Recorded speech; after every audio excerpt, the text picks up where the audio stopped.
So, bali ang gagawin lang natin mga parikoy, para makuha natin yung itong travel niya,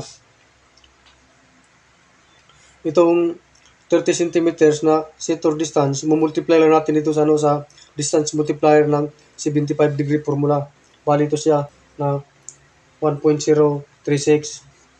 Sa bigat naman mga parikoy, so bali ang gawin lang natin dito, yung lapad ng cable tray, ito yung 600 mm or 60 centimeters, multiply natin sa bigat ng ng 75 degree. Bali ito yung bigat niya, 15.3 centimeters. Multiply natin sa sa lapad ng cable tray na 60 centimeters, bali total niya, bali ito na yung mga parikoy, 91.8 centimeters. So ito na yung magiging bigat niya.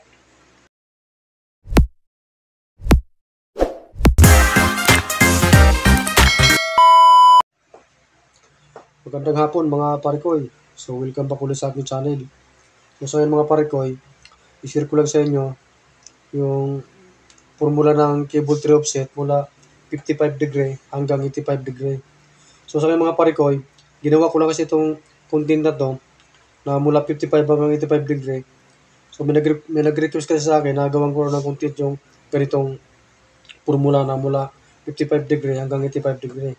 So shout out sa sir. So bali ito na yung request po sa akin na nagawa ko ng content yung mula 55 hanggang 85.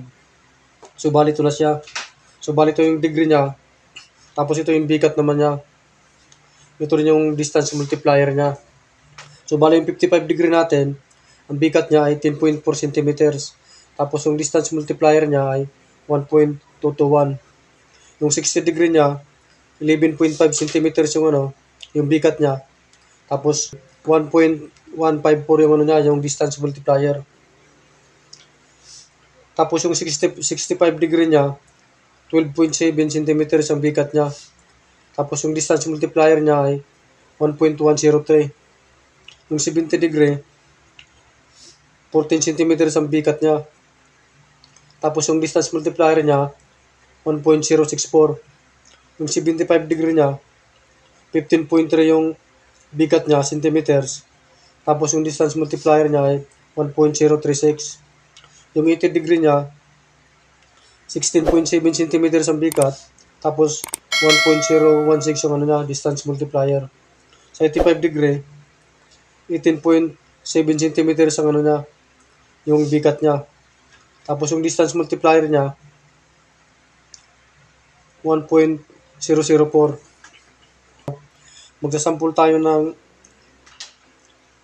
offset na bali ang gagamitin natin ay 75 degree formula.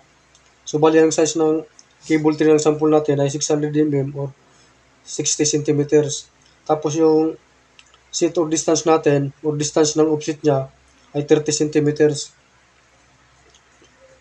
So bali ang gagawin lang natin mga parikoy, para makuha natin yung itong travel niya,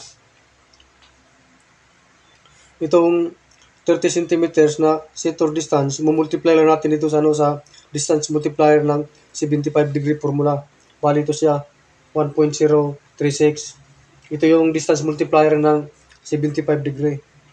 Ang total nun, yun na yung total travel niya. Bali ito na yung total niya mga pare ko, 31 centimeters. Bali yan ang magiging travel niya pag ito ginamit natin na 75 degree. Sa bigat naman mga parikoy, so bali ang gawin lang natin dito, yung lapad ng cable tray, ito yung 600 mm or 60 centimeters, multiply natin sa bigat ng ng 75 degree. Bali ito yung bigat niya, 15.3 centimeters. Multiply natin sa sa lapad ng cable tray na 60 centimeters, bali total niya, bali ito na yung mga parikoy, 91.8 centimeters. So ito na yung magiging bigat niya, yung kabilaan. Tapos yung travel naman natin mga parikoy, ang pagsukat ng travel, bali dito pala mag-umpisa ang niya natin, yung 31. Dito. Yan ang magiging sukat ng travel niya. Ganun din sa kabila, kaya magkapares ang sukat niyan. So ito mga formula mga parikoy, nagagamit din natin to.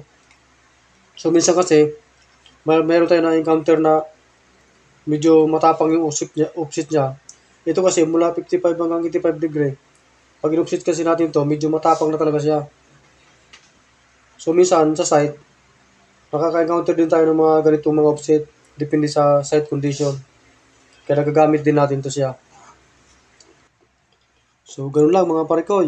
Salamat sa panonood.